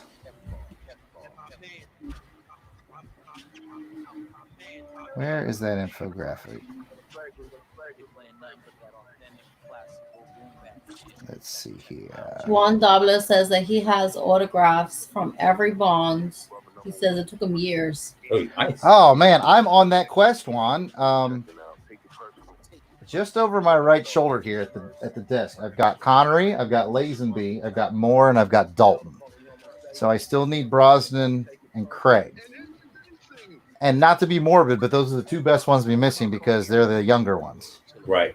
The older ones, we already lost Roger Moore. A lot of people don't realize that Sean Connery was younger than Roger Moore. Even though Roger Moore played Bond second, he's 3 years older than Connery. Oh. So we lost Roger Moore, a couple of years ago, and Connery is just 3 years younger. So, right. God bless him. I wish he could live forever, but it's not in the cards. Exactly. So, yeah, if you're going to be missing some autographs, the newer ones are the better one to be missing. Yeah. Because once that's over, then you'll never get it. It's kind of hard to get those kind of autographs here in Bermuda. Yeah. Yeah, you'd probably have to order them. I'll be honest with you. This is going to blow your mind. Lloyd's going to love this if he's still in the chat. The 4 that I have, I got all 4 of them for $10. What? Nice. And I'll tell you how. Goodwill. I was at Goodwill, and they had a big bundle of framed James Bond stuff, like all wrapped up in cellophane. Like it's all James Bond artwork in frames, $10. And I'm like, of course I'm going to buy that. I don't even care what's in there. I get home, I unwrap it, and I get a bunch of really cool pieces, framed pieces of photos and mini posters and all that. And then I come across these 4 that are all bundled together. I open them up, and they're autographed photos. I'm like, okay, these got to be fake or something. And so I start researching the signatures, and That was good. It was real stuff. they start checking out. And I'm like, Nice. you've got to be kidding me. And so, yeah, they are framed, authenticated, and hanging on my wall. That's cool. They Spent harm more in- money in authentication than I did on the actual. Yeah, I could imagine. And I was like, Shola says that when you have different actors playing the same role, you have different perspectives and versions. Same point. thing happens with Doctor Who and Sherlock. true, And very true. John Good point. says that his favorite Bond is Connery, and his favorite Sherlock is Jeremy Brett, and his favorite Doctor Who is Tom Baker. I'm not All familiar right. with Tom Baker. I'm not into the Doctor Who verse either, but I will tell you my favorite Bond is obviously Dalton. My favorite Sherlock Holmes. I haven't seen the Bretts. I think I'm probably going to get one over because all the people I know and like their opinions on stuff like Brett. I just got the whole DVD set, but I haven't watched him yet. So having not seen Brett, I'm actually going to say Ronald Howard from the 1954 TV series is my favorite. Odd choice, I know. What about you, Mark? You got a favorite Bond or a favorite Sherlock? Sherlock. I think my favorite Sherlock was Michael Moore. Michael Moore. I may have to look that one up. Me too. No, Michael Caine. I'm sorry. Oh, okay. Yeah, Michael Caine. Yeah, I'm sorry. Can't go wrong with Michael Caine in anything. Yeah, Michael Caine. Yeah, I think he was my best Sherlock. Oh, Michael Caine. Yeah. Talking of James Bond actors, I recently watched James Bond in New York from 1976. Yeah, Not James Bond. Sherlock Holmes in New York from 76, starring Roger Moore as Sherlock Holmes. Oh yeah. Pretty cool. I Yeah. like the Robert Downey Jr. ones. Yeah, those are fun for like a new twist, you know? Yeah. Like I like that, and I like the Benedict Cumberbatch from the Sherlock because they're just a really fresh Yeah. twist. Right. Yeah, he was cool. Is definitely my favorite. Very cool. He was cool. Yeah. John Beatty in the house. Beatty in the house. He says after Zach. Yes. He and Ron are very good, and that's exactly what it says right down there. It actually says Zach and Austin, even though I inked it in my own way. That you can't help but get the influence of Austin on it. But yep, that is done and done. Dr. Kaz, your number 10 recreation is set. Looks good. Thank you, sir. Setting that to the side. Let's see what we have coming up. I've lost my coming up stack. Oh, it's moved it over here.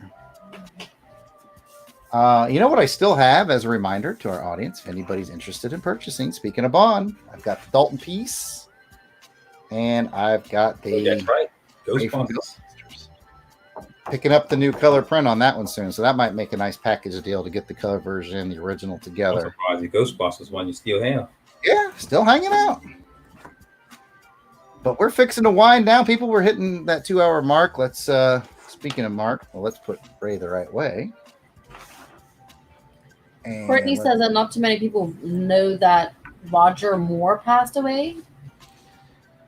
I definitely knew about it. I Yeah, didn't know that. I'm afraid to say that I didn't. I probably heard it somewhere. Mm.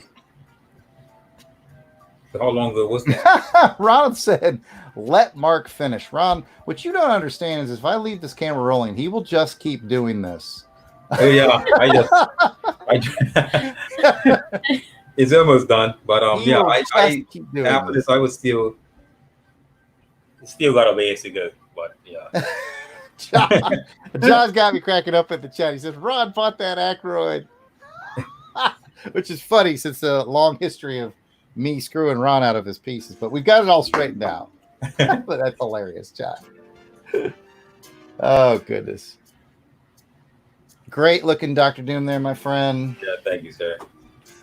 And fun show tonight. Good chat, everybody. That has been a good chat. Dr. Cass, you see your products, your requests have been fulfilled. Thank you, sir, for the patronage. Yeah, I it's pretty appreciate it. Quite a bit, yeah. A few whiteout spots and whatnot, and it'll be complete. Throw some in the background. And we appreciate you. Yeah, I'm just doodling about. That's all. Well, let's gotta show off the 3-minute sketches too, man. Look at that. There's your 3 minutes. I don't even know Mickey what Mouse. What did Barnes do? And I got last week's Black Widow. The week before like that, his tongue hanging out. yeah, yours has got more character than mine does. You did pretty good today. I wouldn't go that far. Mark's one looks like he's looking at yours. Yeah. Oh, goodness. Fun show tonight. Thanks, everybody, for coming. You've listened to the smooth sounds of Joe November. Please check out his SoundCloud. Joe's a great guy. Check it out. Order Beats Without Homes. It's available on your digital music platforms. Great album of beats by Joe. And thanks for being here. We'll be back next Tuesday. Yep. At 5 p.m. Same bat time, same bat channel. So it's 6 p.m. Eastern, 4 Mountain, 3 Pacific, and 7 if you happen to live in Bermuda. Yep. Looking forward to it, as always. If you saw anything you liked tonight, let us know, and we'll try to hook you up. Of course, the 2 Dr. Dooms are spoken for, but if you need a 3-minute Mickey Mouse or Ray or a Dalton, you just let us know, and we'll hook you right up. Thanks again, everybody. We will see you next Tuesday at the same time. Yep. So long. Bye.